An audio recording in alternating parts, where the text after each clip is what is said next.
Bienvenue à l'Institut africain pour les sciences mathématiques. C'est ici que les meilleurs cerveaux du continent étudient. Donald et Islam font partie de la 4e promotion d'étudiants. Aujourd'hui, ils révisent leur cours d'informatique quantique, une discipline et une technologie de pointe qui équipe déjà les ordinateurs les plus modernes et rapides du monde entier. Ils essayent de nous donner des bases. Les bases pour pouvoir voir si on peut se lancer dans les recherches, dans ces choses-là. Parce que ce sont des choses qui vraiment peuvent faire évoluer le monde. Au tableau, le professeur Ernest Fokwe est camerounais. Il dispense ce matin un cours sur l'apprentissage statistique avec enthousiasme.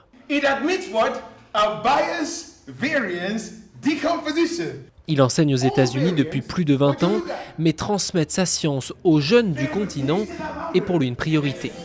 Quand je leur enseigne, c'est qu'ils auraient appris s'ils étaient à Harvard University, s'ils étaient à Cambridge. Ça, c'est le top des tops, en fait. Mais aussi, ils vont travailler, il y en a qui vont travailler avec moi sur la sécheresse, il y en a qui vont travailler avec moi sur l'agriculture, et tout ça, on va utiliser des techniques de l'apprentissage statistique pour construire des solutions qui sont africaines, pour résoudre des problèmes en Afrique. Cet institut veut débusquer les nouveaux Einstein du continent. Cette année, ils sont 48 cerveaux de 24 nationalités différentes. Islam voudrait devenir experte en métadonnées dans le secteur des finances ou de l'assurance. Elle est soudanaise et dans son pays d'origine, il y a seulement 2 professeurs qualifiés dans cette matière. Dans mon pays, les gens me demandent avec curiosité ce que j'étudie. Ils ne savent pas si ce sont des sciences ou si c'est quelque chose de complètement différent.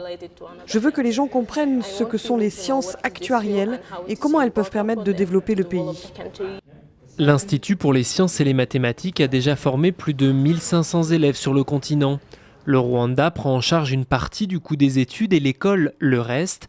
La gratuité est donc garantie pour tous les élèves.